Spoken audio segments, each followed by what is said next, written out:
가피풀 말씀 테마 부끄러웠습니다.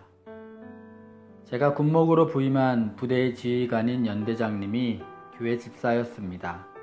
연대장은 저에게 교회에서만 설교하지 말고 내무반을 돌아다니면서 하나님의 말씀을 전해달라고 요청하셨습니다. 그래서 저녁에 병사들이 있는 내무반에 찾아갔습니다. 인격 지도라는 과목으로 군목이 와서 특별히 말씀을 전한다고 하니 당직 사관이 병사들을 다 집합시켜 주었습니다. 하지만 한두 군데 다녀보고 저는 너무나 스트레스를 받았습니다. 다들 아주 귀찮아했고 노골적으로 적대감을 드러내기도 했습니다. 눈을 감고 앉아있기도 하고 대부분 아무 생각이 없는 것처럼 보였습니다. 저도 차츰 알게 되었습니다. 그 시간은 병사들이 빨래도 하고 청소도 하고 TV도 보고 책도 보고 편지도 쓰는 그런 시간이었던 것입니다. 그러나 더욱 심각한 것이 있었습니다. 나에게는 병사들에게 전할 진정한 기쁜 소식이 없다는 것을 깨달은 것입니다. 제가 알고 있는 복음은 병사들에게 기쁜 소식이 아니었습니다. 그것이 저에게 엄청난 충격이었습니다. 사도 바울은 복음이 부끄럽지 않다고 했습니다. 그가 형편과 여건이 좋아서 그런 것이 아닙니다.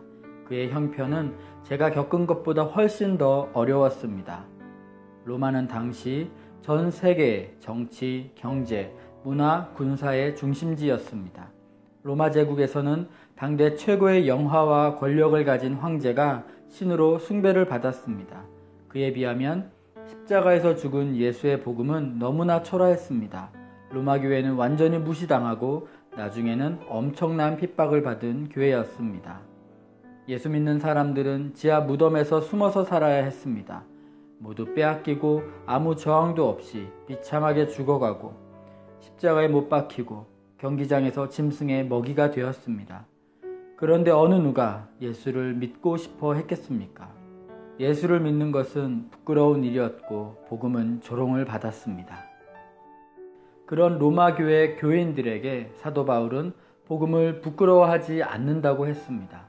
사도 바울도 복음을 전하다가 빌립보에서 감옥에 갇혔고 데살로니가에서 추방당했고 베레아에서 몰래 탈출하였고 아덴에서 조롱을 당하였고 헬라인에게는 무식한 사람 취급을 받았고 유대인에게는 거치는 돌이 되었습니다. 그러나 사도 바울은 복음을 부끄러워하지 않았습니다. 그래서 복음을 전하고 또 전했던 것입니다. 그런데 저는 복음이 부끄러웠습니다. 안 들릴 텐데, 싫어할 텐데, 귀찮아할 텐데, 차라리 가지 않는 것이 병사들을 위하는 일이라는 생각까지 들 정도였습니다.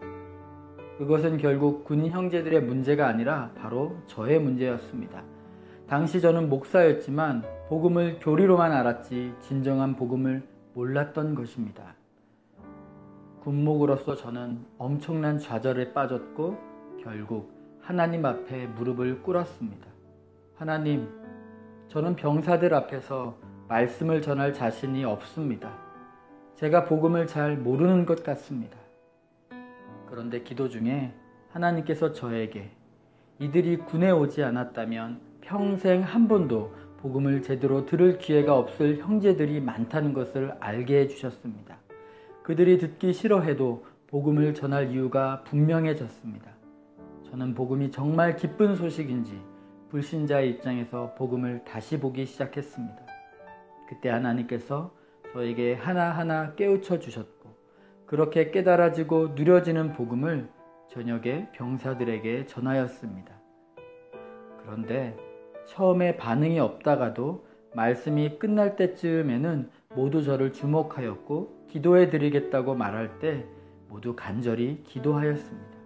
정말 감사한 일입니다. 그렇게 3년간 군목 생활을 했습니다. 나중에 군단장 표창까지 받았습니다. 이전에 제가 복음을 부끄러워했던 이유는 복음을 단순히 예수 믿으면 죄사함 받고 천국 간다, 속죄 교리로만 알고 있었기 때문입니다. 복음은 교리가 아니었습니다. 복음이 교리로 그치면 아무 능력이 없습니다. 복음은 예수 그리스도, 그분으로 사는 것입니다. 예수님이 우리를 위해 죽으셔서 우리가 속죄함을 받았다는 데서 그치는 것이 아니라 우리를 위해 십자가에서 죽으심으로 우리를 속죄해 주신 부활의 주 예수님이 지금 내 안에 살아계신다는 것입니다. 나는 예수와 함께 죽었고 이제 나는 예수님으로 살게 되었다는 것이 복음입니다. 그 눈이 열리지 않았을 때는 복음을 전해도 답답하기만 하였습니다. 그러나 복음의 눈이 뜨이면서부터는 제 삶과 목회가 완전히 변화되었습니다. 역사상 가장 비참한 고난을 당했던 로마 교회 교인들이 어떻게 복음을 부끄러워하지 않고 300년 동안 지하 무덤에서 살 수 있었겠습니까? 예수 그리스도께서 자신의 죄 때문에 십자가에서 죽으셨고 나의 모든 죄가 사함받았다는 교리를 가지고 그렇게 할 수 있었을까요? 주 예수님이 함께 하시고 주 예수님이 함께 하시는 것을 알고 그 주 예수님을 바라보았기 때문에 지하 무덤에서도 하루하루를 기쁨과 감사로 살았던 것입니다. 그렇게 그들은 300년을 견딜 수 있었고 마침내 로마가 뒤집어진 것입니다. 이것이 바로 복음입니다.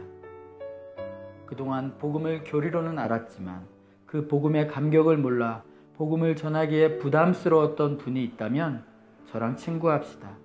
저도 그랬기 때문입니다. 복음을 정확히 몰랐습니다. 교리를 복음이라고 알고 한동안 헤맸습니다. 저 역시 로마서를 읽으면서 복음을 알았고 완전히 뒤집어지는 역사를 체험했습니다. 로마서를 읽으며 복음에 귀를 기울여 보십시오. 복음을 정확히 깨닫고 예수 그리스도를 말씀으로 분명히 만나시기를 바랍니다. 그러면 복음의 영광을 경험하게 되고 세상에서 가장 귀한 것에 눈이 뜨일 것입니다.